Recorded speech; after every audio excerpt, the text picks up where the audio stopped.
You're listening to JFDI with the two Lauras, the podcast for social media freelancers who want to get more visible, streamline their systems, master their mindset, and make more sales.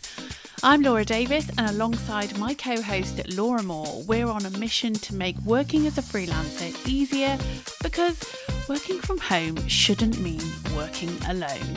We believe relying solely on long-term clients is a big mistake. It means your bank balance is capped and puts your income at risk when a client cancels. We're on a mission to help you avoid the retainer trap, and we want you to build a more flexible business, which means you can make more money without working with more retainer clients. If you're worried about being stuck in the retainer trap, then membership is the place to be.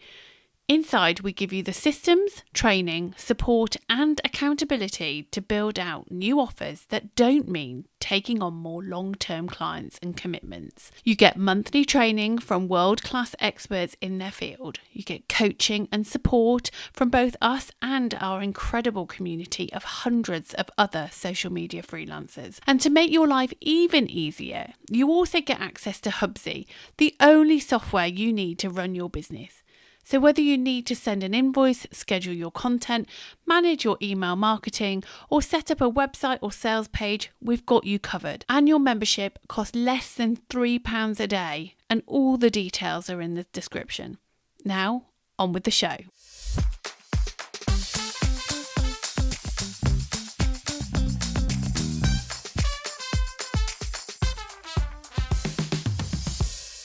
In today's episode, I'm breaking down two of the biggest launches that we've seen on social media this year and how you can take parts of those launches to make your marketing better. But before I get into it, I want to let you know that the membership is currently open. You've just heard Laura talking about it and how it can help you as a social media manager. We'd love to welcome you in. The doors are open now until the 25th of June. I'll make sure that the link is in the show notes. So go and click that link or go to the2lauras.com/membership to go and grab your space, and we'll see you inside. So let's get straight into the episode. I want to talk about two massive launches that have happened on social media recently that you've probably seen, and what you can learn from them to replicate in your own marketing.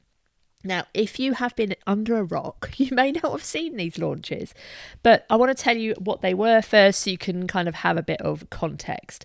So there was two launches that have been going down, as the kids say, that have kind of taken the social media space by storm, and people have been talking about them so much. There's been so much content, both positive and negative, about these two launches. But I'm not going to get into the positives and negatives of it. I want to break it down to how you can do what they did in your own way and with your clients in your marketing. So the first launch is Callan Faulkner. She's an AI for business educator. She ran a massive launch a few weeks ago for her program, which costs around $9,000. And her program's called A2A, Automate to Accelerate. It teaches business owners about AI. She made around $15 million. Now, bear in mind, I've just told you that product costs around $9,000. So, obviously, she's going to make a lot of money. So that's the first launch. The second one is Jessie Jean, who you may have seen on Instagram. She's on there as Jessie Jean Home. She did the Yap Challenge launch, and she made about $1.2 million, apparently. Her product was $297, I think. So you can see there's big contrast here already. One is for a low ticket product, one's for a high ticket product. But both of these launches were huge. They converted a high number of people, like in the thousands. And I'm not saying that what we're going to talk about in this podcast is going to allow you to do that exactly and replicate it. This isn't about replicating what they've done. This is about pulling those launches apart and talking about the things that they did that we can replicate in our businesses to make more sales, bring in more customers, work with clients. A lot of this you could replicate with your clients. So I know before I get into it, there's going to be a mindset block that comes up in this podcast. And already you're thinking, yeah, well, that's great, Laura, but that's not going to happen for me. I'm not going to make $15 million, or I'm not going to make $1.2 million. Fine. That's absolutely fine. I'm not saying you are going to. And the whole, it must be nice for them.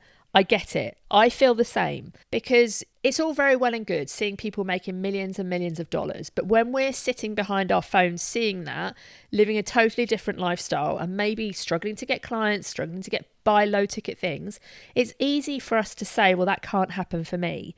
It's easy to look at another creator who's got thousands and thousands or hundreds of thousands of followers and think, well, it's great for them because they've got this massive audience. I've only got 1,000 followers, so it's not going to happen for me. I get it. Right? That reaction is absolutely fair. Comparing your current situation to somebody else's highlight reel, it's a fast track way to feeling really rubbish about your business and feeling like you can't do what they've done. They are a unique unicorn and, what they've done is magical and we can't do it. And in some respects, yes, they are this unique unicorn because this doesn't happen for everybody. And both of these people were, I don't want to say they're lucky because they're not. They've worked really, really hard, but they're in the right place at the right time. And we don't all get to ride on that wave, right? But there are things that we can take from what they've done, put into our businesses and improve our businesses. So that's what we're going to talk about today. So there's a few things I want to talk you through, and these will help you no matter how many people you've got following you, no matter how many clients you've got, no matter how new or old your business is, you will be able to take some of these things into your business to push it forwards. And this isn't about me saying to you, you're going to come off this podcast and have a $1.2 million launch.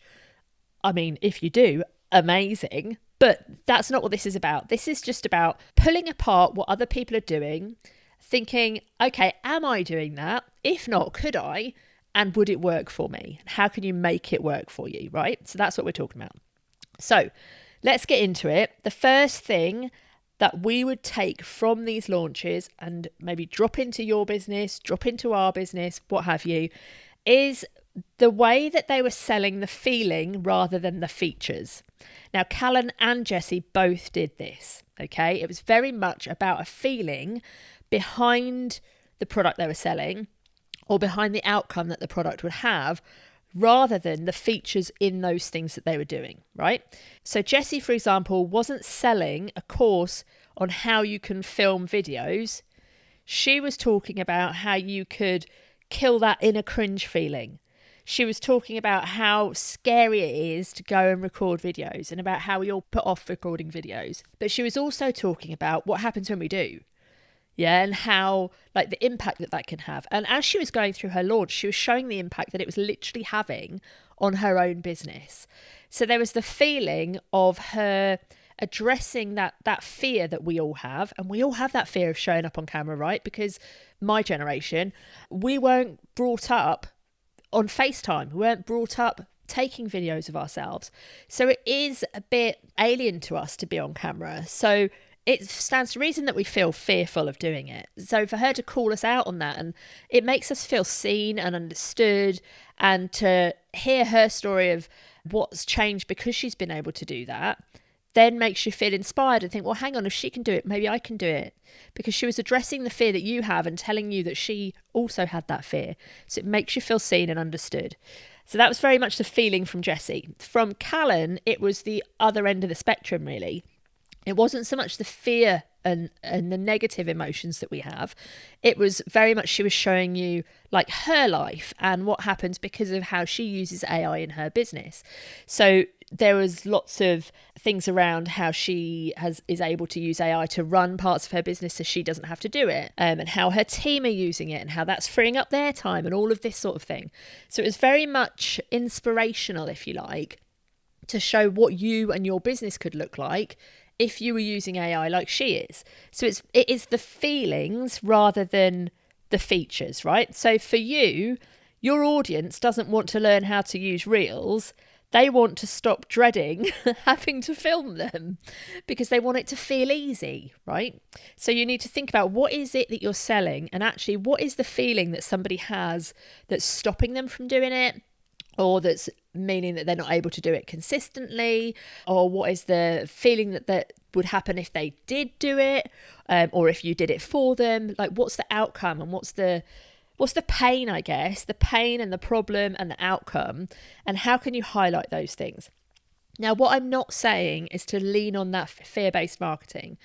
And I think there is a big negative connotation when it comes to fear-based marketing because people do it incorrectly. They're not highlighting fears that we already have. They're scaring us with fears that we haven't thought of yet. When you highlight fears that people are already feeling, you make people feel seen. When you highlight new fears, you make people feel scared. So it's very much about highlighting the feelings that people already have. That builds the relationship and that makes people kind of resonate with you. And you want to be able to build that relationship. So that's the first thing I want to talk about. Second thing is, let's talk about the events, right? So Callan Faulkner did an event as her launch. Now, this is not a new thing. People have been running launch events as part of their launch mechanism for absolutely donkey's years, and they will continue to do so. We do so. We would definitely recommend that you think about how you do so, depending on what it is you're trying to sell. Now, if you're in the membership, there's a brilliant training in there from our friends Justin and Sarah, where they teach you how to run a live paid workshop to get clients. If you haven't watched that, go and watch that. If you're not a member yet, don't forget the doors are open. Go and join and go and watch that training. That training will show you how you could run what is essentially a launch event. So it's something that people either attend for free or pay you a small amount of money to attend, and then you sell them something else off the back of it. Now, Callan Faulkner did this really well. She did a boot camp that was all about AI. She had, I think it was 3 live sessions for this boot camp, but it was not free. Now, a lot of businesses, when they're doing these big launches with lots of people in, they do them for free. Hers was paid. It was $99 to join, and there was a VIP option, which I think off the top of my head was about $200, something like that. I can't remember exactly, but it was more money. And people were paying it. There was thousands and thousands of people signed up to this event. The benefit of that is that when you pay to attend something like that, you've paid, so you've got skin in the game, so you go and you join. We paid for that event, and we were at every single session. It was fantastic. It was worth every single penny. But if we had not paid, I know for a fact Laura Davis probably would not have attended because it was difficult for us to attend. It was at an annoying time, like it was at tea time. So it was hard to attend. And if we hadn't paid for it, we probably wouldn't have watched it. So you have to think about that as well. When you are doing some sort of launch mechanism, and I would definitely recommend that you do this if you want long-term clients as well. This isn't just about launching a course. But if you are doing some sort of launch mechanism, if you get people to have some sort of skin in the game, they're far more likely to actually attend rather than just sign up. And they're far more likely to take action and be interested. So because we went to that boot camp and we'd paid for it, we watched every single session.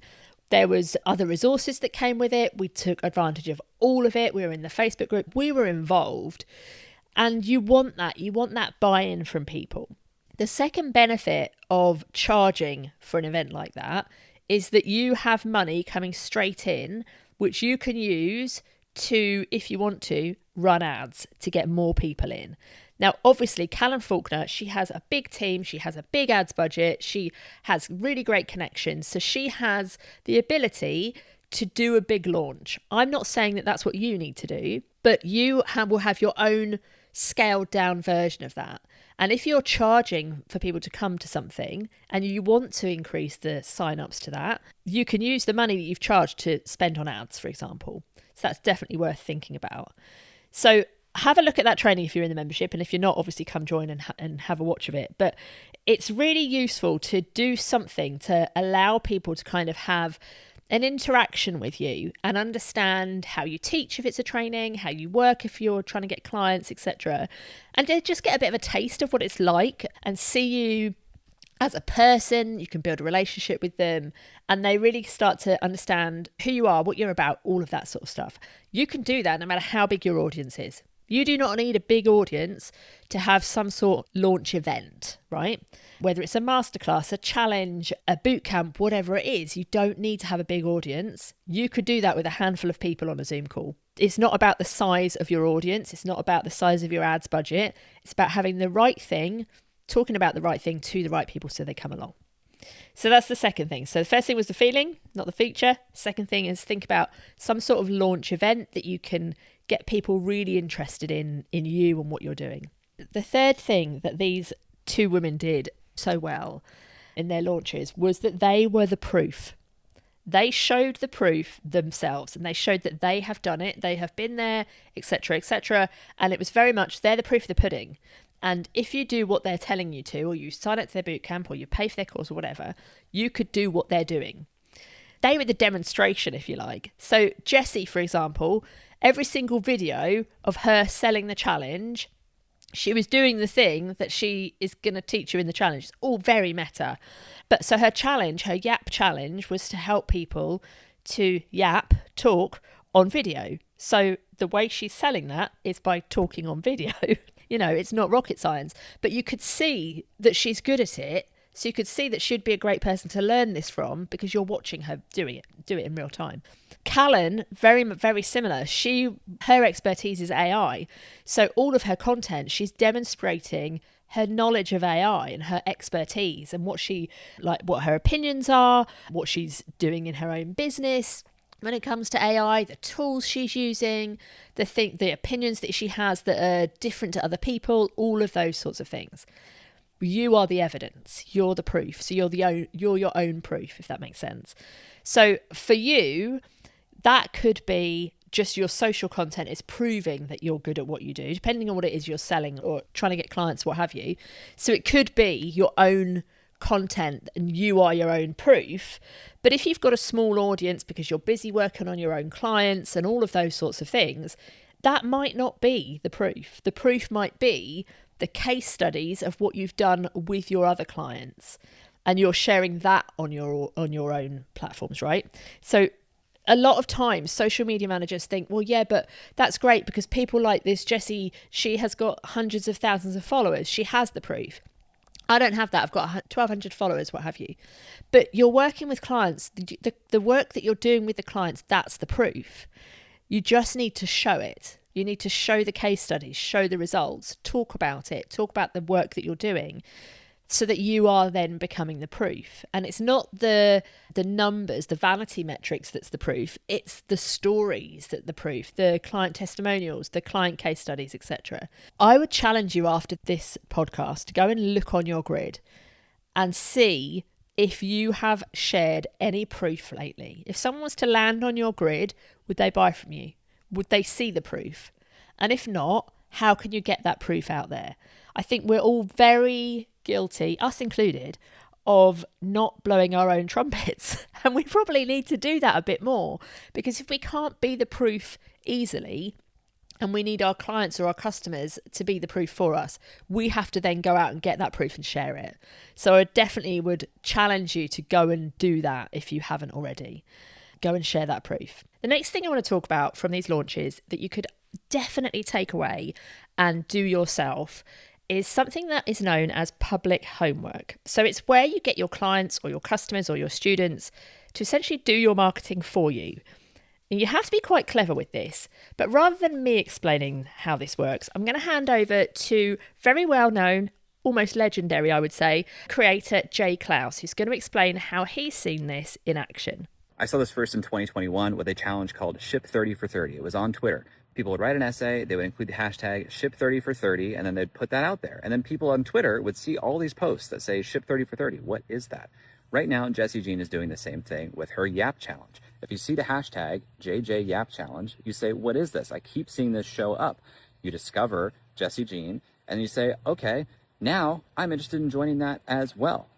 Public homework is this brilliant way to do two things: create accountability for your students, and number two, get some free marketing. In fact, a lot of free marketing. The best way to do this is to use it in such a way that it actually gets the results your students want, whereas the behavior is actually a positive forcing function to do the thing they want to do. 75 hard does the same thing. When you do 75 hard, it's a hard thing to do, but part of saying I did my 75 hard for today is to hashtag 75 hard and put it on your stories. So this is saying, we're going to push you to do the hard workout, and as a mechanism to prove to other people that you're doing it, you should share a photo every single day. This could go too far. You could do this in a way where it doesn't serve the individual and only serves as free marketing, but the people who do it best do both, and I think Jessie Jean is doing both. Now, I'm sure it will come as no surprise that I have never done 75 hard, and I have no intention of ever doing so. But I did do the Ship 30 for 30 challenge that Jay's just spoken about. And so I was one of the people who was doing the public homework. And I'm quite a cynical marketer, I would say, but I had no hesitation in using that hashtag to keep myself accountable and prove that I was doing the work. And literally hundreds of other people were doing the same thing. And in the round that I did, I reckon there was probably about 500 people when I did it. The following time that they launched, more people joined because they already knew what it was, because we'd done this public homework. And this just spiraled and more people joined every single time. Now, I'm not saying that that's necessarily something that everybody could do, but we have done this public homework thing to keep people accountable. We did this when we've done our Meet the Social Pro challenges, where we've had social media managers commit to showing up on social media every day and use hashtag Meet the Social Pro on Instagram or LinkedIn or wherever it was that they were doing it, to show the accountability and to build the community. And that was a fantastic way of bringing more people into our world. And it's definitely something that you could do.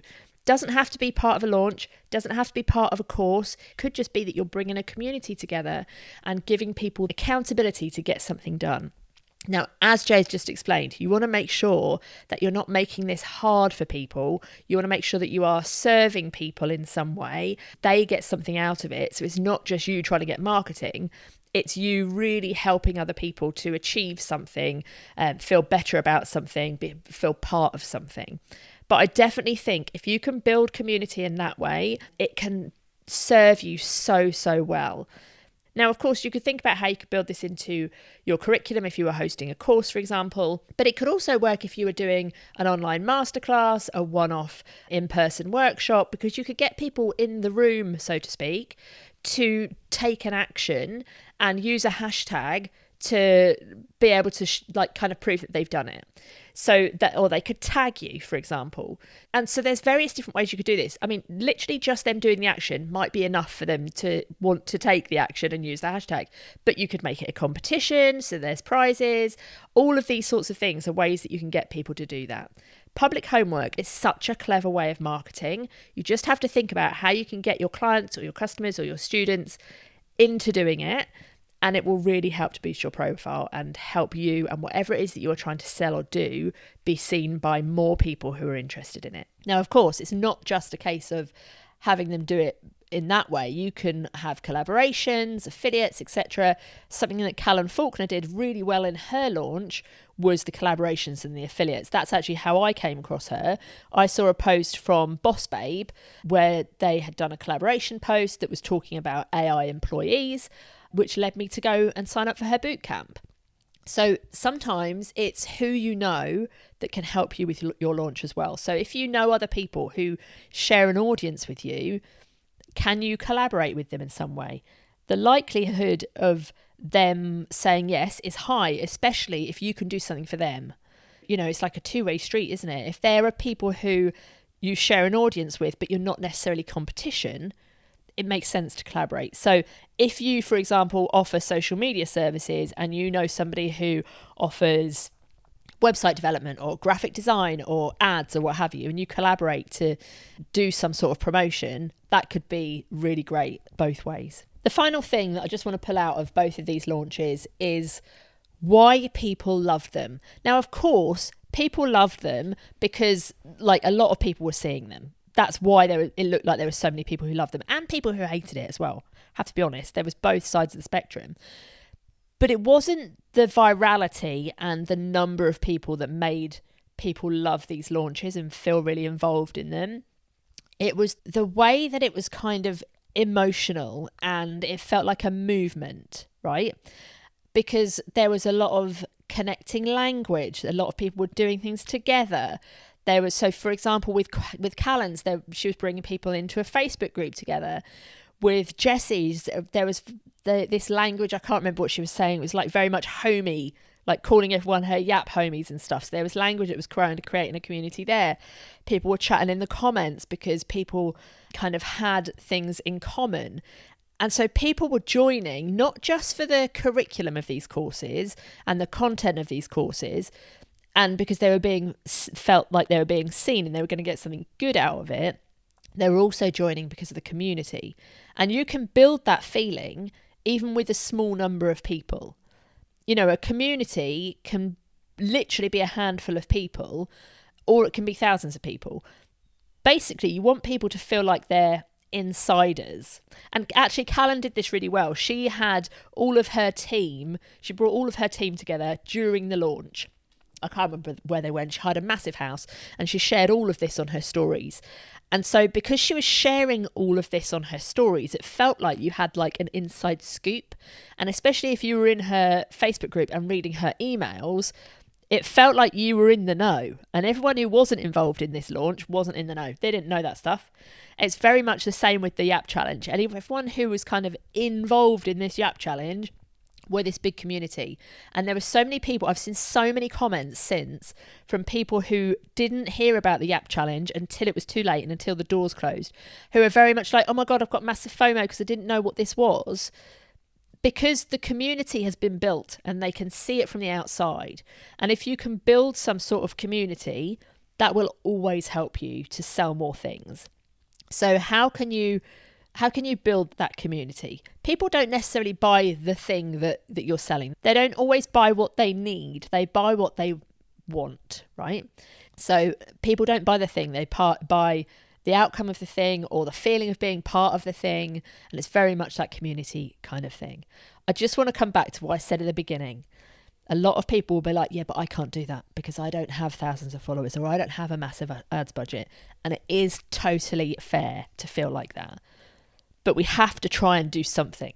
We have to try and learn these tiny little things from these amazing launches that we see.